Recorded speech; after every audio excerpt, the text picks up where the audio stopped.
găsit, doamnelor și domnilor, vă spune de la Giurgiu Ionuț Angheluță. Ne pregătim de ultimul meci al zilei din Liga 1 Bergambir. Astra Giurgiu întâlnește Rapid, două echipe aflate în situații diametral opuse.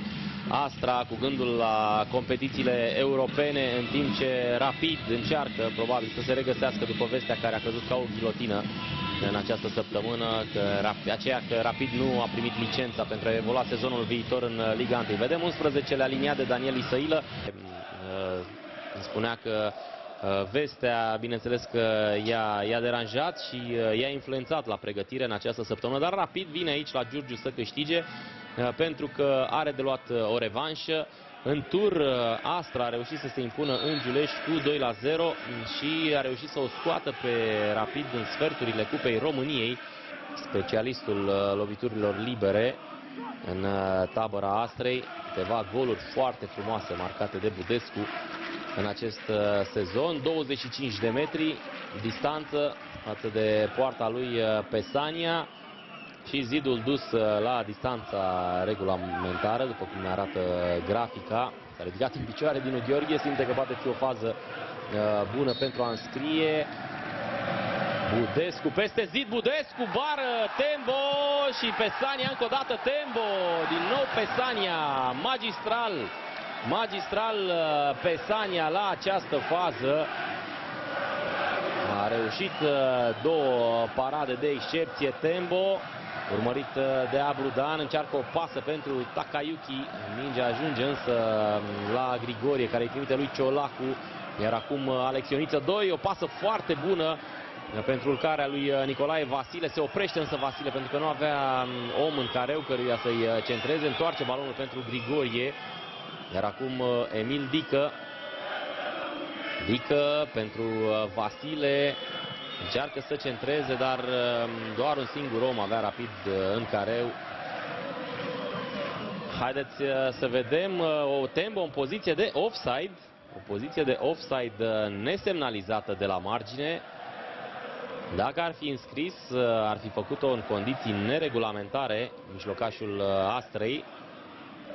Până la urmă a rămas 0-0 datorită lui Pesania, care iată a scos și acest șut al lui Budescu. Am avut impresia inițial că a fost o bară curată a lui Budescu, dar nu, Pesania la lovitura liberă executată de Budescu. Acum Ciolacu pentru Grigorie. Până acum Rapid nu a ajuns la poarta lui Silviu Lung.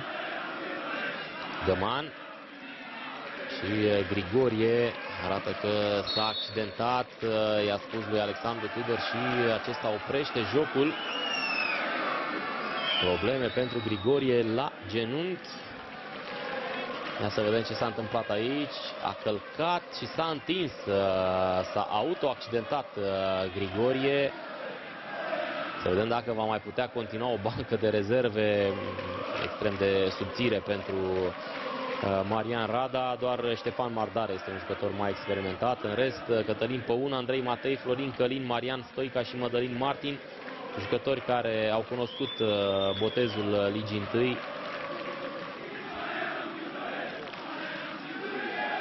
Dacă Grigorie nu va mai putea, Mădălin Martin trimis la încălzire de Marian Rada. Se pare că Grigorie are o problemă destul de gravă acolo. Iată o grimasă de durere pe chipul lui Grigorie.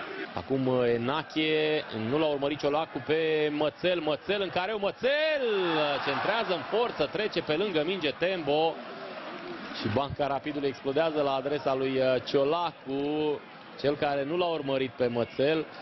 Iată ce nu este bine să schimbi din mers, mai ales pe un atac. Sunt probleme cu Pesania, iar Tudor oprește jocul. Foarte multe întreruperi. Jucătorii Rapidului sunt chemați să fraternizeze acolo cu suporterii. Profită de această întrerupere. Profită de această întrerupere jucătorii lui Marian Rada pentru a le face pe plac celor care au bătut drumul aici la Giurgiu.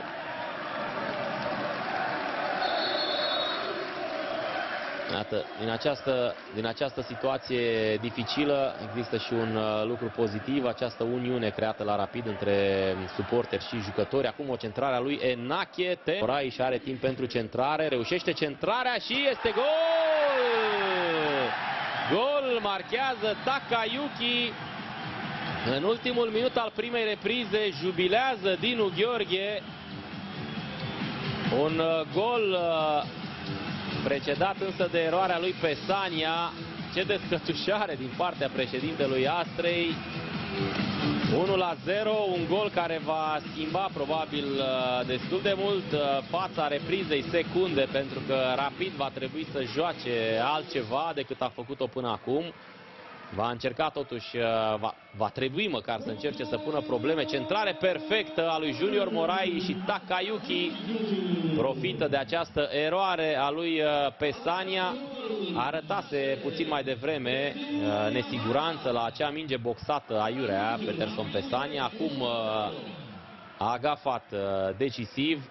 1-0 pentru Astra, gol marcat de Takayuki.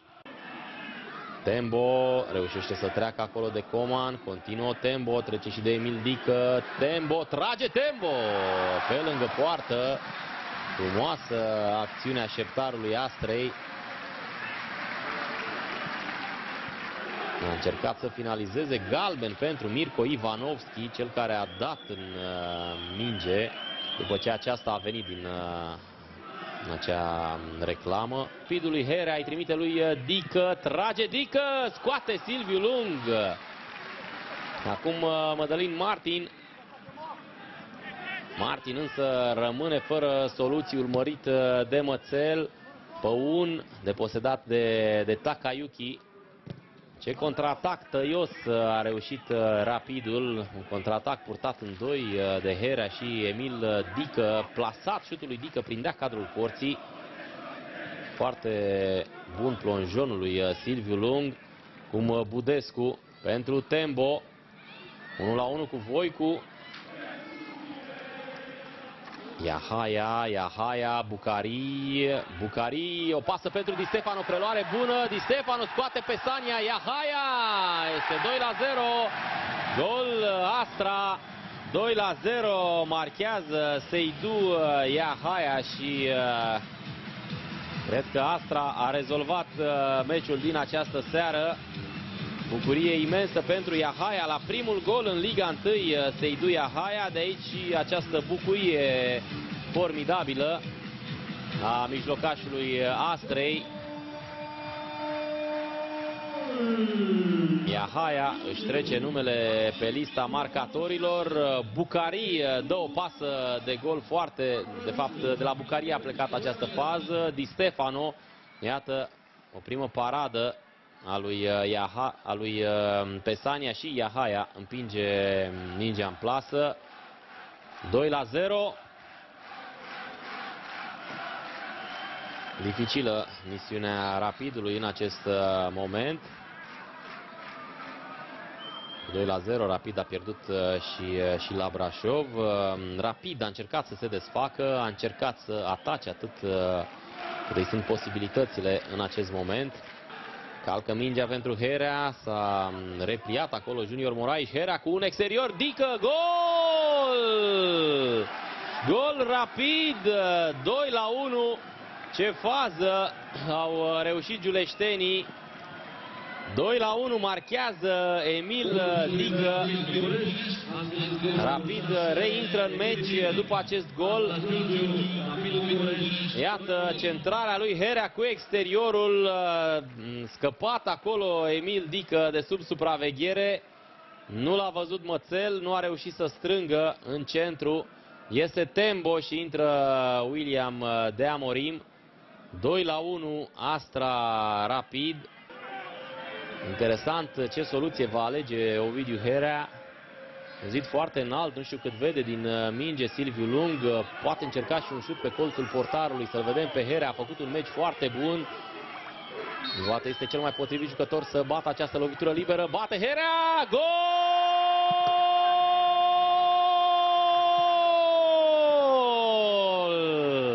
Herea egalează în minutul 91. Bucurie, banca Rapidului a sărit toată în teren. Este 2-2, Astra Rapid, un gol superb marcat de Herea pe colțul lui Silviu Lung. Spuneam că poate încerca să tragă și pe colțul portarului. Este soluția pe care a ales-o Herea, a anticipat faptul că zidul va sări și că îi va fi greu să trimită peste zid, de aceea a bătut pe colțul lui Silviu Lung, un șut extraordinar la vinclu și Astra Rapid este 2-2. Iată, nu au știut să închidă jocul giurgiuvenii. Silviu Lung făcuse pasul pentru a se duce pe o execuție în spatele zidului. Să vedem însă pe Di Stefano care urcă aici, urmărit de Păundi, întâmpinat de Oros. Takayuki trimite lui Enache, centrare din prima lui Enache. Gol! Gol Astra, uluitor, uluitor! Gol Astra în ultima secundă, meci nebun la Giurgiu, meci nebun la Giurgiu, decizia lui Enache de a centra din prima a fost decisivă, Iahaia, cred, a apărut pe colțul lung, nu-mi dau seama, sau William de Amorim, nu am văzut cine, să vedem. Centrarea lui Enache, offside clar acolo la William de Amorim și Bucari împinge mingea în plasă. Offside mare însă la William de Amorim, care a participat la această fază. Trebuia ridicat fanionul de la margine. Trebuia ridicat fanionul de la margine. Chiar dacă Bucari este cel care a marcat, participă la fază William de Amorim și